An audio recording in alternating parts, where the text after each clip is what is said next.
Nama saya Pendeta Steve Lerebulan.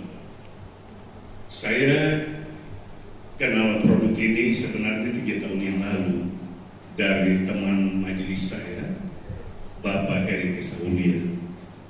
Beliau juga penderita ginjal karena sejak ia lahir hanya punya 1 ginjal, dan ginjal itu kemudian jadi rusak, dan dokter sarankan beliau untuk minum produk ini.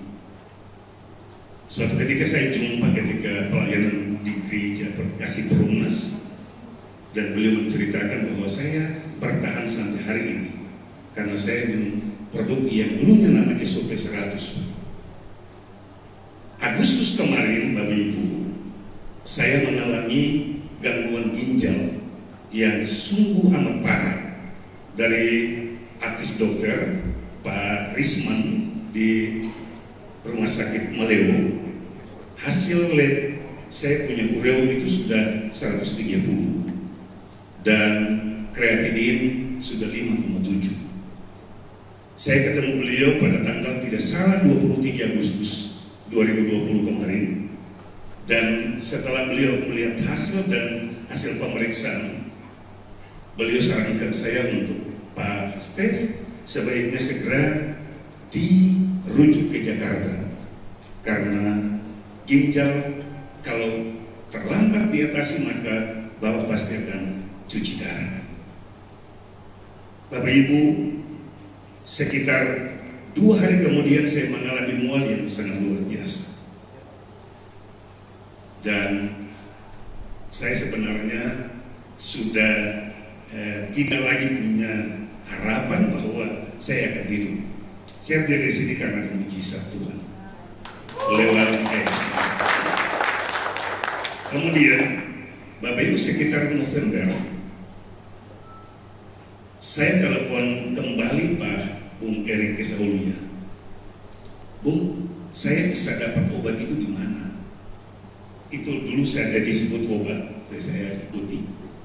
Lalu beliau bilang, Pak Pendeta, di teman guru saya selain pendeta, saya juga dosen mengajar, seorang pengajar, dan dia bilang di teman yang kebetulan sekarang kepala sekolah SMK Negeri 1, Pak Hedi Udekam.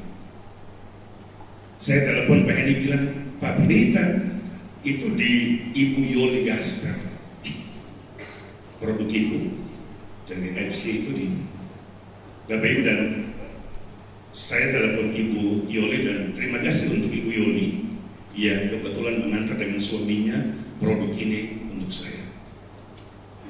Saya minum, dan pertama saya minum 2 dos tapi 2 hari setelah saya minum ini hasilnya sudah saya menemukan. Setelah selesai, karena saya semangat ingin segera sembuh, dan saya minum 2 dulu, sekalian beli 2 kotak. Saya minum dan saya ke lab prodi untuk saya periksa, ternyata dari ureum yang 130 dia turun 65 2 minggu kemudian, dan kreatinin dari 5,7 dia jadi 3. Saya lalu kemudian bilang Ibu Yoli lagi, saya minta lagi, saya beli lagi, dan saya ambil 2, dan setelah ketika saya minum 2 minggu kemudian saya pergi periksa, ternyata ureum saya normal. Ureum itu kan 10-43 tidak salah. Kalau yang di kesehatan ada di sini pasti tahu, Pak Dokter Yudi mungkin beliau tahu. Saya normal, dan kreatinin juga saya normal. Saya berdiri di sini. Sebenarnya tadi malam saya ikuti yang disampaikan, paparan materi yang disampaikan hari ini. Saya ingin hanya memberikan pengalaman saya untuk obat ini atau produk ini jadi berkat buat semua orang. Tidak ada maksud lain untuk saya berdiri di sini bahwa mungkin semua orang punya motivasi, punya duit, Pak, pasti. Tapi saya ingin supaya orang yang punya pengalaman seperti saya jadi sembuh seperti saya. Dan beberapa hari ini Pak, mungkin dari setelah saya sembuh dan kemudian saya melayani kembali banyak orang yang ini, dan saya berapa orang sudah tertolong dengan produk KFC. Terima kasih. Saya berdoa untuk produk KFC ini selalu luar biasa dan menjadi berkat bagi bangsa kita. Terima kasih teman-teman.